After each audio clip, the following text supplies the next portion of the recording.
एक छोटी कहानी सुनो, मैं जानना चाहता हूं कितने लोग मुझ तक पहुंच रहे हैं। एक बाप बेटी जा रहे थे किसी रास्ते पर, उन दोनों को तेज बाढ़ का पानी मिल गया रास्ते में। दोनों घबरा गए, डर गए कि बाढ़ का पानी तेज बह रहा है, कैसे निकलेंगे। तो पिता ने हिम्मत करके कहा कि बेटी डरो मत, तुम मेरा हाथ पकड़ लो, हम पार निकल जाएंगे। बेटी ने कहा पापा मैं आपका हाथ नहीं पकड़ूंगी, आप मेरा हाथ पकड़ लो। बिना समझे तालियां मत बजाओ, मैं जानता हूं अभी तक आप कुछ भी नहीं समझे। मुझे पढ़ाना आता है इसलिए पढ़ो थोड़ा सा।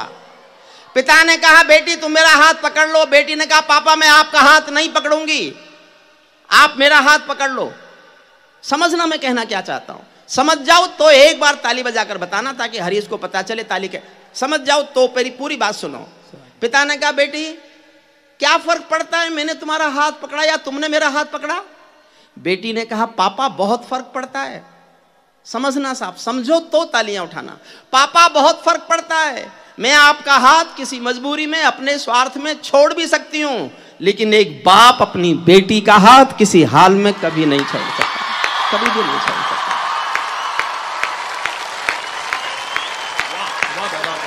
जिस संस्थान ने अपने बच्चों के हाथ शिक्षा के उत्थान के लिए पकड़ लिए हैं, मैं उन सब का अभिवादन करता हूं, प्रणाम करता हूं। इससे बड़ा कोई धर्म नहीं है, इससे बड़ी कोई सेवा नहीं है। इस देश की सबसे बड़ी समस्या भूख है।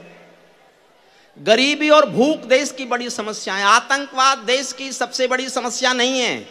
जिस दिन देश के प्रधानमंत्री के दिल में सरदार पटेल की आत्मा पूरी पूरी उतर जाएगी, आतंकवाद समाप्त कर दिया जाएगा। 24 घंटे का काम है आतंकवाद समाप्त करना।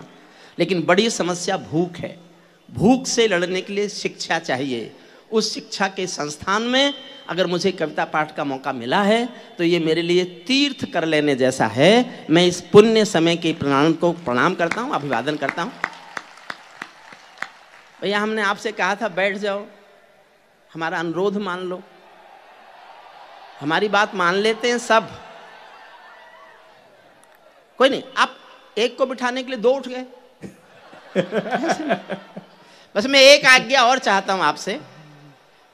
मैं पिछले दिनों बहुत बीमार हो गया था, मेरी कमर में कुछ प्रॉब्लम है और डॉक्टर कहते हैं अभी कुछ दिन तक खड़े होकर कविता पाठ मत करो। मैं देर तक पढ़ूंगा, एक कविता अच्छी लगेगी तो एक और सुनाऊंगा, अच्छी नहीं लगेगी तो 2-3 और सुनाऊंगा। तो मुझे बैठने की इजाजत आप दे दीजिए ताली बजा के, फिर मैं आपको जी भर के कविताएं सुनाऊंगा।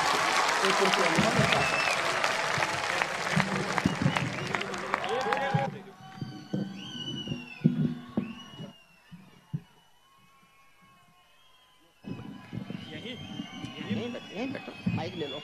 हेलो हेलो, बहुत बढ़िया माइक है, बहुत बढ़िया। वो एक बार सेट कर दें हमारे मैं निवेदन करता हूँ आपसे। आपके अधिकार को मैं आपका अधिकार स्वीकारता हूँ, लेकिन आपके पीछे जो बच्चे बैठे हैं उनको मैं नहीं दिख रहा, इसलिए आपसे भी निवेदन है सेट करके अपना कैमरा बैठ जाए आराम से। आज्ञा हो तो मैं भी छेड़ूं वीणा की झंकार व भय, आज्ञा हो तो मैं भी छेड़ूं वीणा की झंकार व भय, और समय से कह दूं झूमे गाए मेघ मल्हार व भय। मुझको मां शक्ति ने दी है प्राणों में हुंकार व भय, और विधाता ने सौंपी है अधरों को। आपको ताली बजाने की ट्रेनिंग किसने दी है? इतनी अच्छी तो भारत की सेना परेड नहीं करती जितनी अच्छी आप ताली बजा रहे। वाह कमाल।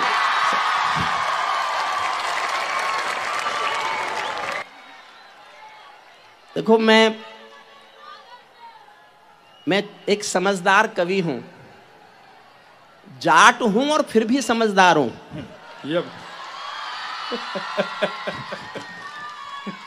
सुंडा जी माफ करना, मैं आपकी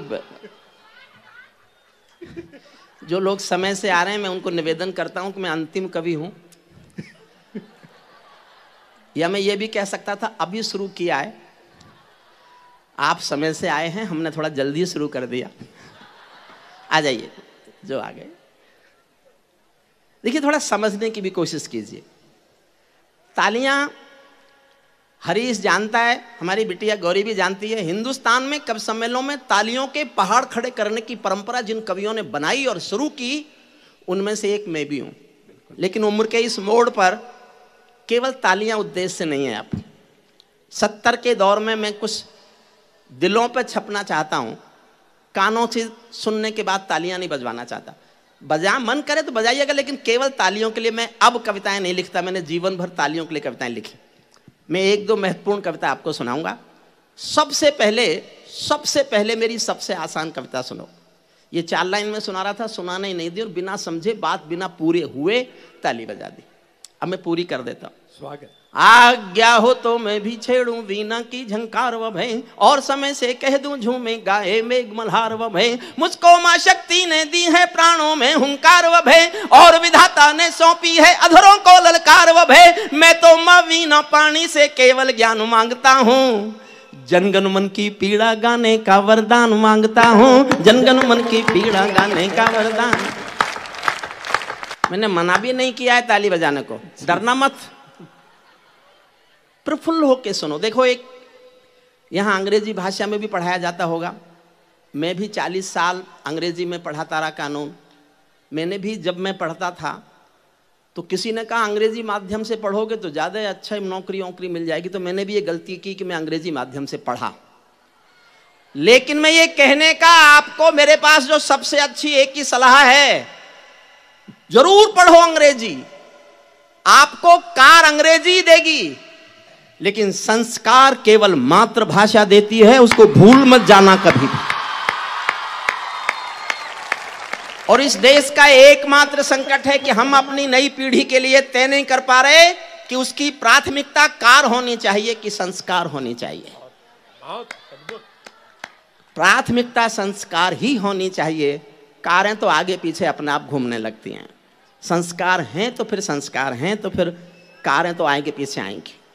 मैं आपको एक बहुत आसान कविता सुनाता हूं, पहले केवल अपने से जोड़ने के लिए, बहुत आसान।